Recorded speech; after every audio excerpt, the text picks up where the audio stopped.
masalah, kita coba bangun awareness, oh Allah pengen membersihkan dosa-dosa saya nih. Terus kita berdoa, ya Allah bantu saya, ya Allah tolonglah saya, istighfar. Saya kadang-kadang ngerasa nih, kalau ada dosa, ada kesalahan, ada kekeliruan yang saya lakukan misalnya gitu, kalau saya nggak kuat istighfarnya, bentar lagi akan diuji sama Allah. Ujinya macam-macam, alhamdulillahnya ujiannya masih ketahan. Pasti diuji sama Allah. Kalau istighfarnya nggak kuat, taubatnya tuh nggak kuat, langsung diuji sama Allah. Dan saya langsung sadar, oh benar berarti yang tadi ini lagi dihapus sama Allah. Perkencang lagi, perkuat lagi istighfar. Kenapa? Karena kalau istighfar kita kuat, berarti kan dosa kita dihapus dengan istighfar ya. Otomatis ujian kita durasinya berkurang. Makin kuat istighfar, makin berkurang. Kalau istighfarnya udah mantap, udah selesai, Allah cabut tuh ujian kita. Diganti dengan kebaikan. Jadi teman-teman, kita coba sadari, oh kalau Allah menguji saya, emang saya banyak dosa.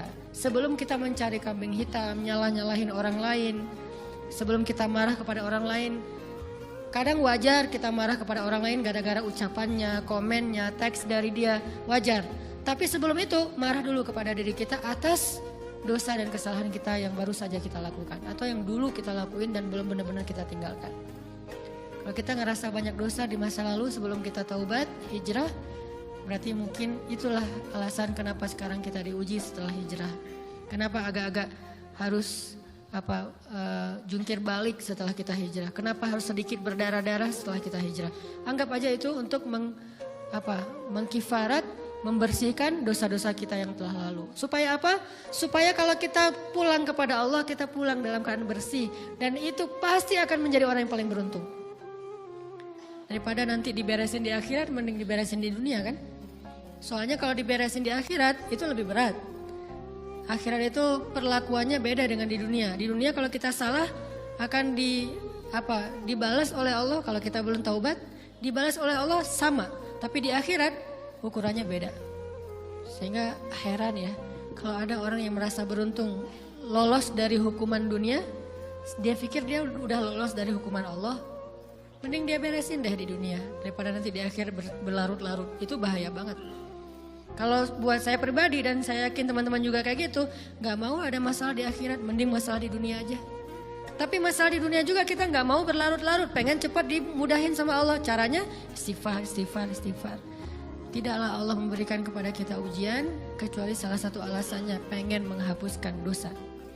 Idza kathurat dzunubul 'abdi wa lam yakun lahu min 'amalin liyukaffiraha fabtalahu Allahu bil hazan liyukaffiraha. Kalau seorang hamba banyak dosa dan dia enggak cukup amal untuk mengkifarat dosa-dosanya, Allah akan menguji dia dengan rasa sedih, dengan rasa kecewa, dengan rasa berat, sakit hati untuk mengkifarat dosa-dosanya. Itu yang kita bangun. Sehingga kalau ada masalah sama orang lain, kita memperbaiki diri dulu. Bukan sibuk dengan kesalahan dia terus menerus yang gak mau kita maafin. Misalnya ada teman kita nih, jadi clash sama kita. Hal pertama yang kita bangun, astagfirullahaladzim saya banyak dosa nih. Tapi kan yang salah dia, ya tapi mungkin dia nggak akan mengatakan kalimat itu, nggak akan bersikap kayak gitu kalau kita nggak punya dosa. Allah sengaja mengutus dia untuk menguji kita lewat kata-katanya, lewat perilakunya, karena kita punya dosa. Jadi penyebab pertama diuji itu bukan teman kita yang salah, itu penyebab kedua. Memang dia salah dan itu harus kita akui, realistis lah. Dia salah, dia nggak pas, dia nggak bijak, dia apa? Oke. Tapi yang mentakdirkan dia salah kepada kita, Allah Subhanahu wa taala. Kenapa Allah takdirkan gitu? Karena kita masih punya banyak dosa. Allah kirim kita ujian, bisa manusia, bisa alam, bisa dalam diri kita sendiri. Itu semuanya adalah cara Allah untuk menguji kita dan membersihkan dosa-dosa kita. Ini yang kita bangun pertama. Yang kedua, kata Nabi di dalam hadis Bukhari, "May yuridillahu bihi khairan." Yang terkenal kan yufaqihu fiddin, itu yang terkenal. Ternyata ada dua modelnya. Ada may yuridillahu bihi khairan yufaqihu fiddin. Siapa yang Allah pengen kasih dia kebaikan agama, kebaikan, Allah akan buat dia mengerti halal dan haram. Itu berarti Allah sayang sama dia. Ini satu model hadis. Ada model yang kedua, mirip redaksinya. May yuridillahu bihi khairan yusib min. Hadis Bukhari. Siapa yang Allah pengen ngasih dia kebaikan, Allah uji. Hah? Kok gitu caranya? Ternyata kayak gitu rahasianya. May yuridillahu bihi khairan, may yuridillahu bihi khairan. Siapa yang Allah pengen ngasih dia kebaikan, Allah kasih dia musibah atau ujian. Kenapa bisa seperti itu, Ustaz? Fa inna ma'al usri yusra, inna ma'al usri yusra. Seolah-olah Allah bilang di dalam ayat itu, kalau kalian mau dapat kemudahan, biasanya lewatnya kesusahan dulu. Kalau kalian pengen dapat keberuntungan, biasanya dapatnya kerugian dulu. Tapi keberuntungan dan kerugiannya pasti nggak sebanding. Keberuntungannya jauh lebih besar daripada kerugiannya. Kerugian itu kayak modal doang, DP.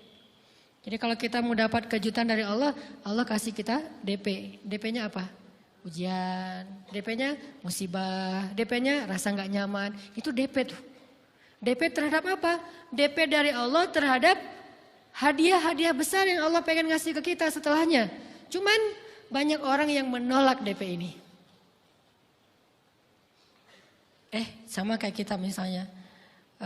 Kalau kita mau ngasih dia hadiah, kita kasih dia kayak kejutan dulu. Dia lagi ulang tahun nih, disiram air dulu. Setelah itu dikasih hadiah-hadiah yang mahal. Rela gak disiram air demi hadiah? Rela, udah siramin lagi aja. Kalau setelahnya ada hadiah. Yang kita gak rela, kalau setelah disiram, disuruh bersih-bersih sendiri dan gak dikasih apa-apa. Kan